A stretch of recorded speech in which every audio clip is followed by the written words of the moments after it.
기본으로 돌아가자 혹은 근원으로 돌아가자 하는 그런 외침을 자주 듣게 되는 그런 때를 살고 있습니다. 어떤 존재이든지 그 존재의 의미 또 가치 혹은 목적을 지켜가려면 위기의 때에 근원으로 돌아가야 한다는 그런 의미이죠. 특별히 도전이 있고 혼돈이 있고 절망이 있을 때에 그 회복의 길은 처음으로 돌아가는 것이라고 할 수 있겠습니다. 구약의 백성들이 그랬습니다. 구약의 백성들도 어떤 절망의 상황에 있을 때에 그들이 특별히 애정했던 성경의 책이 있는데 그것이 창세기였습니다. 인간과 세상의 처음 출발에 대한 그런 내용을 담고 있는 창세기를 통해서 이스라엘 백성들은 자신이 어떤 존재의 가치를 가지고 있고 또 존재의 목적을 위해서 지어진 그런 민족인지를 그들은 그 답을 찾으려고 노력했습니다.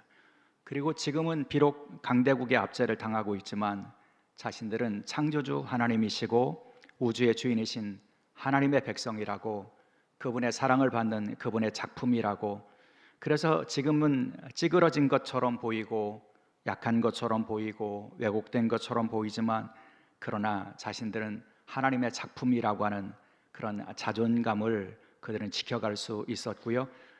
그래서 그 존재의 이유와 목적과 가치를 통해서 그들은 위기의 시대와 혼돈의 시기를 그 믿음 안에서 돌파할 수 있었고 하나님 주시는 힘과 희망을 잃지 않을 수 있었습니다.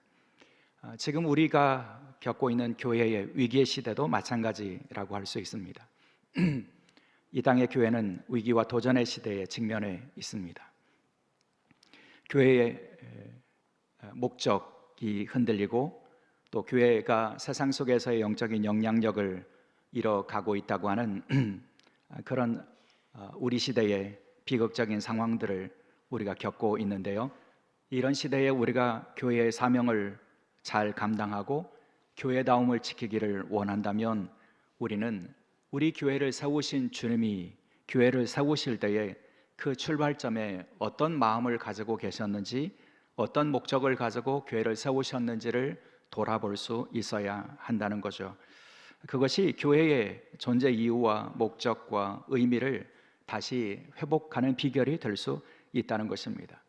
만일 그렇지 않으면, 그래서 교회의 근본적인 존재의 이유와 가치와 목적을 찾지 못한다면 이 땅의 교회는 필연적으로 그 빛을 잃고 세속화의 길을 걸어갈 수밖에 없게 되는 거죠.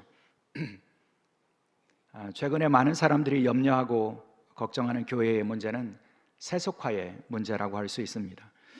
현재 이 땅의 교회들이 세상의 가치와 방식에 물들어가고 있다는 거죠. 그 때문에 하나님의 백성다운 거룩함을 잃어가고 있다고 염려하는 소리들이 높아지는 시대를 살고 있습니다. 교회가 본래 가지고 있었던 그 영적인 본질을 잃어버리고 세상의 가치관을, 말하자면 물질과 성공과 권력과 편리함과 같은 인본적인 가치들을 추구하고 있다는 그런 지적입니다. 그 결과 교회는 세상 속에서 영적인 영향력을 상실하고 마치 맛을 잃어버린 소금과 같이 되어버리고 불이 꺼져버린 등불과 같은 모습이 되어간다, 지적과 염려가 많아지고 있습니다. 그래서 그런지 최근에 모임을 가면 자주 듣게 되는 그런 외침이 아드 폰테스입니다. 근원으로 돌아가자라고 하는 외침이죠. 교회가 왜 세워진 건지, 교회의 존재 이유는 무엇인지, 교회의 출발점에 주님께서는 교회에게 무엇을 원하셨는지, 이 근원으로 돌아가자는 외침입니다. 그것이 교회의 역사에서 위기 때마다 믿음의 선배들이 붙잡았었던 그런 믿음의 그런 질서이기도 하죠. 그런 의미에서 오늘 우리에게 본문으로 주시는 마태복음 16장은 매우 중요한 의미를 가지고 있다고 할 수 있습니다. 예수님께서 교회를 세우시겠다라고 선포하는 그런 장면이기 때문이죠. 예수님께서 제자들을 이끄시고 갈릴리 지경을 넘어 이방 지역에 있었던 가이사랴 빌립보에 찾아가셨을 때 있었던 사건입니다. 흥미로운 사실은요, 가이사랴 빌립보로 여행하시는 예수님과 일행의 모습에는 다른 지역을 찾아가실 때에 보여주셨던 모습과 구별되는 모습이 있었다는 겁니다. 예수님께서는 공생의 기간 동안에 갈릴리를 비롯해서 유다, 예루살렘만 방문하신 것이 아니죠. 예수님께서는 때로 유다라고 하는 지경을 넘어서서 이방의 지역이었던 두로와 시돈까지 찾아가시고 방문하시는 모습을 보여주셨는데요. 그런데 그때 예수님께서 그곳을 방문하실 때는 분명한 방문의 목적이 있었습니다. 그곳에 가서 복음을 전하신다든지, 혹은 하나님 나라의 복음을 가르쳐 주신다든지, 혹은 귀신을 쫓아내신다든지, 혹은 죽은 자를 살려주신다든지, 이런 예수님께서 그곳을 방문하실 때는 방문의 목적이 분명하게 드러납니다. 그런데 가이사라 빌립보에 방문하신 예수님과 일행의 모습을 보면 어떤 구체적인 방문의 목적이 잘 드러나지 않습니다. 여러분, 마태복음 16장에 가이사라 빌립보에 방문하신 예수님의 사역에 예수님께서 병자를 고치셨다거나, 혹은 사람들, 군중들을 만나서 그들에게 가르치셨다거나, 그런 내용들이 전혀 나오지 않습니다. 가이사랴 빌립보에 가신 예수님께서 집중하신 것은 오직 하나입니다. 제자들과 대화를 나누시는 것, 말하자면 제자를 훈련시키시는 일이 가이사랴 빌립보에 방문하신 예수님의 목적이었다고 하는 것이죠. 그것을 위해서 예수님이 질문을 먼저 시작을 하시죠. 사람들이 나를 누구라고 하더냐?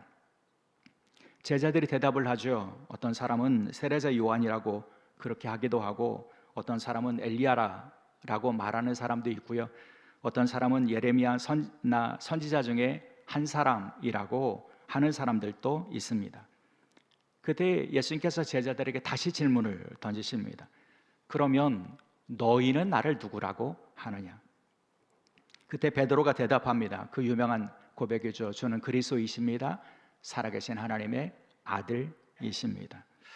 그 신앙의 고백을 예수님께서 기뻐하셨습니다. 복이 있다, 이렇게 칭찬해 주셨습니다. 그리고 그 신앙의 고백 위에 내 교회를 세우겠다, 이렇게 말씀해 주십니다. 교회는 베드로의 신앙의 고백 위에, 그 반석 위에 주님께서 세우신 공동체라는 거죠.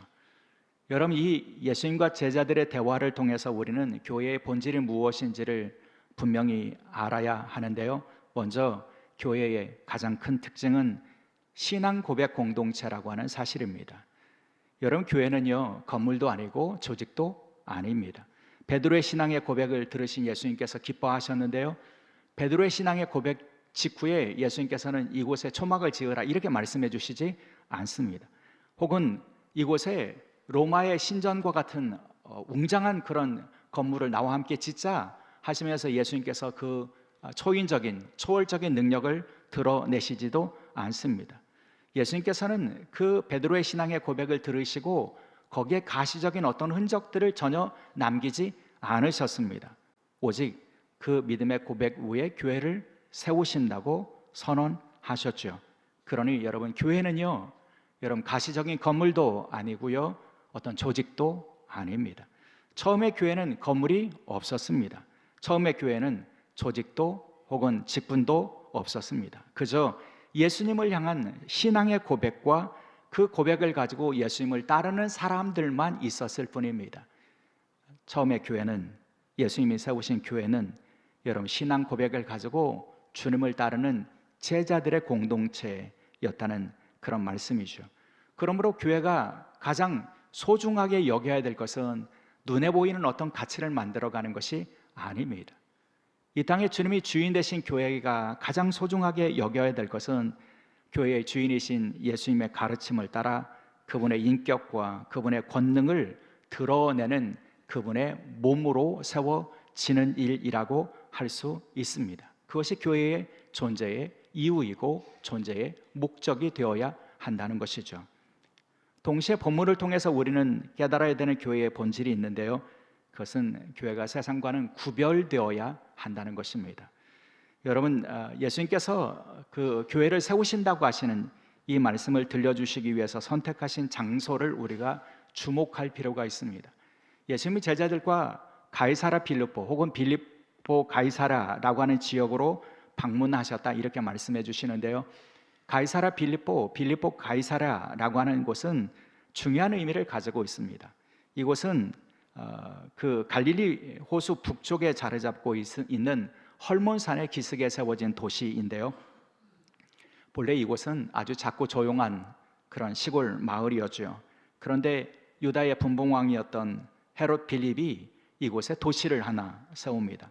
헤롯 빌립은 자신을 유다의 분봉왕으로 세워준 당시의 로마 황제인 디베rio 가이사에게 자신의 충성을 맹세하고 그 충성을 보이기 위해서 로마식 도시를 새로 세운 것입니다. 그리고 그 도시의 이름에 황제의 이름 가이사를 붙였고 자신의 이름 헤롯 빌립이라고 하는 이름에서 빌립이라고 하는 이름을 붙였습니다. 그래서 빌립보 가이사랴 혹은 가이사랴 빌립보라고 하는 이름을 가지고 이 도시를 세운 것이죠. 그러면 상상해 보십시오. 새로 지은 그 도시에 헤롯은 무엇을 채워 넣었겠습니까?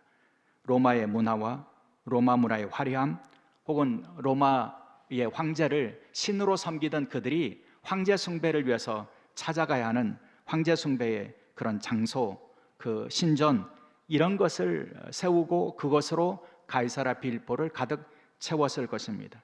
그렇게 로마 신과 로마 황제를 섬기는 그런 문화로 넘쳐나는 가이사랴 빌립보에 예수님께서 서신 것입니다.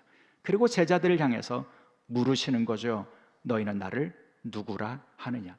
그때 베드로가 로마의 황제도 아니고 로마가 다스리고 있었던 모든 도시와 모든 민족들이 다 상식적인 그런 생각으로 받아들이고 있었던 로마의 황제는 신이라고 하는 그런 생각들, 그리고 로마의 황제만이 살아있는 그런 신적인 권위를 가지고 있다고 하는 그런 고백과는 배타적인 그런 고백을 베드로가 하고 있는 것입니다.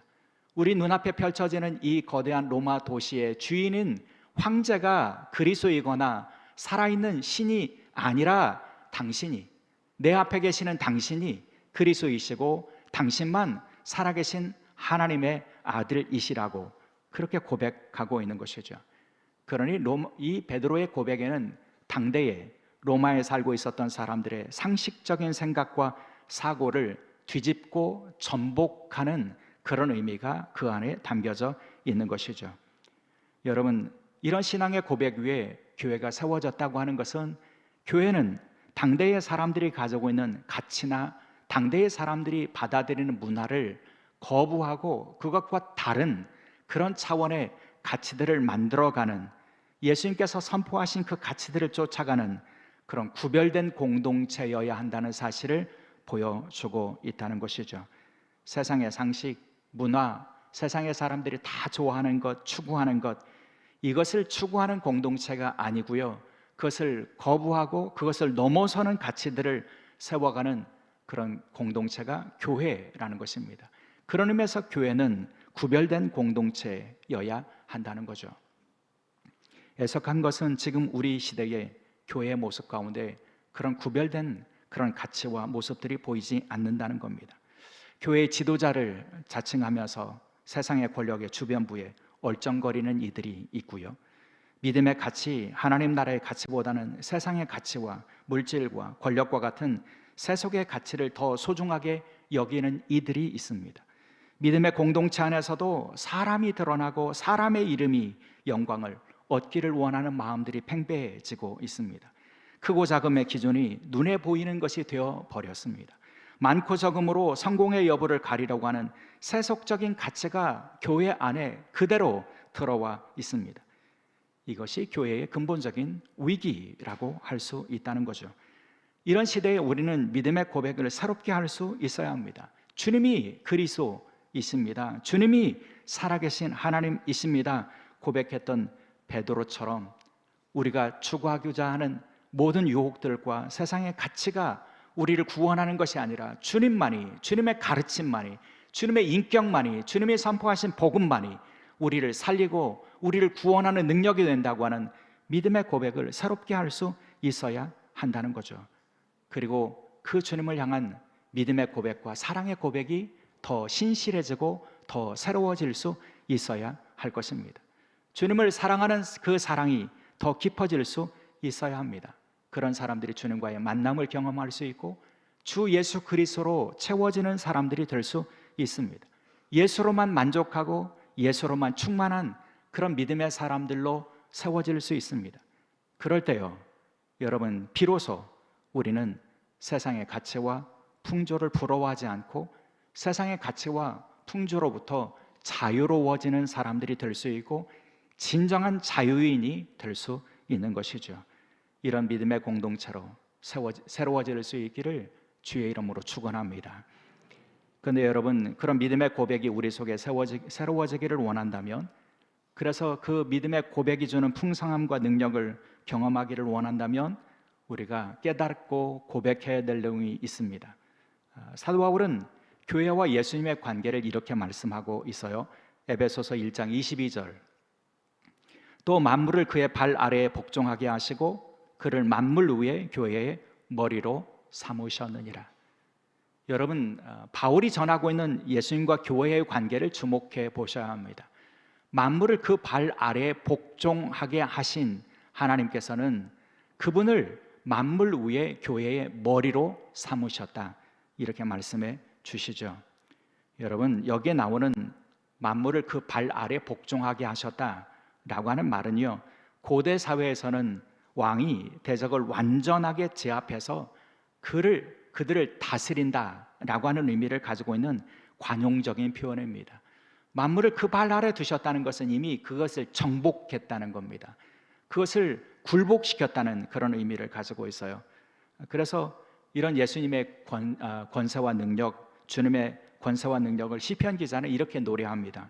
시편 8편 6절의 말씀이죠. 그의 손으로 만드신 것을 다스리게 하시고 만물을 그의 발 아래에 두셨다. 여러분, 만물을 그 발 아래에 두셨다, 이렇게 말씀해 주십니다. 만물이 무엇입니까? 세상에 있는 모든 것들 아닙니까? 눈에 보이는 것들과 눈에 보이지 않는 세상에 있는 모든 것들을 그분의 발 아래에 두셨습니다. 심지어는 영적인 질서까지 그분의 발 아래에 두셨습니다. 사망이나 죄나 죽음이나 이런 것들까지도 예수님께서는 이제 정복하시고 그것들이 예수님의 발 아래 굴복하게 하셨고 그것을 다스리시는 주인이 되어 주셨습니다. 여러분, 여기에 교회의 영광이 있습니다. 여러분, 교회의 머리가 되시는 예수님이 그렇게 존귀하신 분이십니다. 영광스러운 분이십니다. 위대하신 분이십니다. 크신 분이십니다. 여러분, 그 사실을 우리가 놓치지 않아야 한다는 거죠. 교회의 영광을 가시적인 것에서 찾는다면 얼마나 불행한 일입니까? 교회의 능력을 세상적인 가치에서 찾는다면 얼마나 불행한 일이고 어리석은 일입니까? 여러분, 교회의 능력과 교회의 가치와 교회의 힘은, 권능은 우리 교회의 머리가 되시는 예수님에게 있다는 것입니다. 그분이 만물을 그 발 아래에 지금도 굴복시키시고 모든 것을 다스리시는, 이 모든 것의 주인 되시는, 왕이 되시는 주님이시라고 하는 믿음의 고백이 우리에게 있을 때에 우리는 교회의 영광을 볼 수 있게 된다는 것이죠. 여러분, 주님은 친히 당신의 모든 것의 주인이시고 모든 것을 굴복시키시며 모든 것을 지배하시는 분이시라고 말씀해 주시면서 그 교회의 권능을 이렇게 말씀해 주시죠. 여러분, 18절의 말씀입니다. 또 내가 내게 이르노니 너는 베드로라. 내가 이 반석 위에 내 교회를 세우리니 음부의 권세가 이기지 못하리라. 여러분, 교회를 세우신다고 말씀해 주셨고요, 여러분, 그 교회의 권능을 뭐라고 말씀해 주십니까? 음부의 권세가 이기지 못하게 하겠다, 이렇게 말씀해 주십니다. 지옥의 권세도요, 사탄의 권세도요, 교회를 이길 수 없다고요. 세상의 가치도요, 세상 사람들이 추구하는 어떤 것들도요, 세상의 영광도요, 세상 사람들이 화려하다고 인정하는 어떤 가치도요, 교회를 이길 수 없게 하신다, 이렇게 말씀해 주십니다. 그래서 교회가 영광스러운 공동체가 되는 것입니다. 교회의 능력은 바로 여기에 있다는 것이죠. 여러분, 우리의 교회의 머리가 되신 예수님의 그 권능과 영광에 대한 믿음의 고백을 가지고 그분을 따를 수 있을 때에 교회는 세상을 이기는 공동체가 될 수 있다는 것입니다. 사랑하는 여러분, 이렇게 교회가 예수님만을 믿고 예수님만을 따르며 예수님만을 모든 만물의 주로 인정하고 그분을 따르는 제자의 공동체로 세워지려면 여러분, 예수님이 말씀해 주시는 이 말씀 가운데서 우리가 집중하고 주목해야 될 것이 또 하나가 있는데요, 오늘 예수님께서 말씀해 주시는 교회를 세우신다고 하는 이 말씀이 예수님의 공생애가 이제 마지막 예루살렘 십자가의 길을 걷기 시작하는 출발점에서 주신 말씀이라고 하는 사실을 우리가 기억해야 한다는 것입니다. 여러분, 본문이 이어지는 21절에 이렇게 말씀하세요. 이때로부터 예수 그리스도께서 자기가 예루살렘에 올라가 장로들과 대제사장들과 서기관들에게 많은 고난을 받고 죽임을 당하고 제3일에 살아나야 할 것을 제자들에게 비로소 가르치시니. 여러분, 예수님의 마지막 사역은 예루살렘을 향한 사역이었어요. 예루살렘에서 십자가에 죽으시고 다시 살아나시기 위한 사역이었어요. 그 사역의 출발점에 있었던 것이 오늘 본문의 내용이라는 것입니다. 그 예루살렘을 향한 여정의 출발점에 가이사랴의 사건이 있었다는 거죠. 그리고 그 가이사랴에서 믿음의 고백을 받으시고 그 고백 위에 교회를 세우신다고 말씀해 주셨다는 것입니다. 다시 말하자면요, 여러분, 주님이 세우신 교회가 붙잡고 그리고 주님을 따르며 주님의 제자가 되기를 원한다면 그 교회가 붙잡아야 될 것이 바로 십자가여야 한다는 것입니다. 십자가의 능력, 그리고 십자가를 관통하신 예수님께서 보여주신 부활의 권능, 이것이 교회가 붙잡고 따라가야 할 가치여야 한다는 것입니다. 그런 교회가 권능과 능력과 영광을 경험하게 될 것입니다. 그런 교회가 교회다움을 지켜갈 수 있을 것입니다. 그리고 그런 교회가 세속화라고 하는 거대한 풍랑 앞에서도 우리가 붙잡아야 될 것과 추구해야 될 것들이 흔들리지 않고, 그래서 그 진리를 향해서 등불을 밝히고 세상 앞에 그 등불을 드러내는 사명을 감당할 수 있게 될 것입니다. 만일 그렇지 못하다면 이 땅에 교회를 자처한다고 할지라도 이 땅에 세워진 그런 공동체가 혹 사탄의 도구가 될 수도 있다는 사실을 우리는 기억해야 할 것입니다. 예수님 십자가의 죽음에 대하여 예고할 때 오늘 본문에 이어지는 내용에 보면 베드로가 어떻게 합니까? 예수님을 만류하죠. 그 일이 결코 이루어지지 않을 것입니다. 그때 예수님께서 베드로를 향해서 뭐라고 말씀하십니까? 사탄아, 내 뒤로 물러가라, 이렇게 질책하지 않으셨습니까? 여러분, 방금 전에 복이 있다라고 칭찬받았던 이 베드로가 예수님의 십자가의 길을 알지 못하고 그 십자가의 길을 방해하고 그 십자가의 길이 생명의 길이고 구원의 길이라고 하는 것을 인정하지 않고 사람의 일을 생각한다, 이렇게 말씀해 주시면서 사람의 일들 때문에 예수님의 그 십자가 길을 만류하던 이 베드로를 향해서 사탄이라고 말씀해 주셨던 것을 우리가 기억해야 한다는 것입니다. 만일 교회가 그 외적인 아름다움만을 지향하면서 정작 예수 그리스도의 십자가 길에서 멀어진다면 교회는 교회다움을 잃어버리고 교회의 영광과 능력을 잃어버리게 된다는 것이죠. 사랑하는 교회 여러분, 오늘 우리 교회는 교회 연합 52주년 기념하며 감사 예배를 드리고 있습니다. 오늘 기념하는 예배를 드리면서 저는 우리 공동체가 교회의 존재 목적과 이유를 다시 되새기는 그런 기회가 될 수 있기를 소망합니다. 우리가 주님을 교회의 머리 되신 주님, 이렇게 고백하지 않습니까? 주님을 우리의 교회의 머리라고 고백하는 것은 그분의 주권과 그분의 그 주인 되심을 인정한다는 그런 의미가 있는데요, 여러분, 교회의 주인이 되시고 또 교회의 주권을 가지고 계시는 예수님은 만물을 그 발 아래에 두신 분이시라고 하는 사실을 우리가 기억할 수 있었으면 좋겠습니다.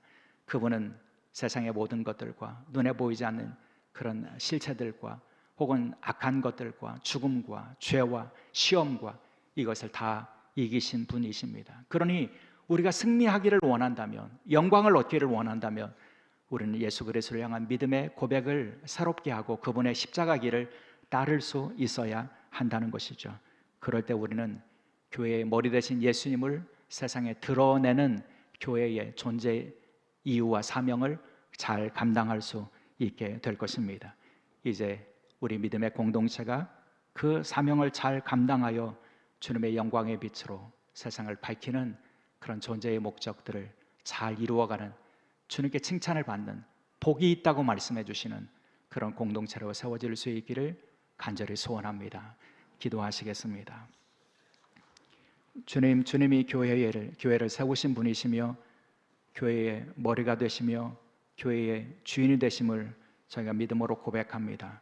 주님, 주님의 그 영광을 저희들이 바라보게 도와주시고 만물을 그 발 아래에 복종시킨 예수님께서 십자가의 길을 걸어가셨음을, 그리고 그 사랑으로 그 십자가의 길을 걸어가시다가 주님 부활의 영광을 보여주셨던 것을 저희들도 기억하게 도와 주옵소서. 주님, 그것이 참된 영광인 것을 고백하며 저희들도 믿음으로 주님을 따르는 제자의 공동체를 이곳에 세워갈 수 있도록 이 교회의 주가 되어 주옵소서. 감사하며 우리 주 예수 그리스도의 이름으로 기도드리옵나이다. 아멘.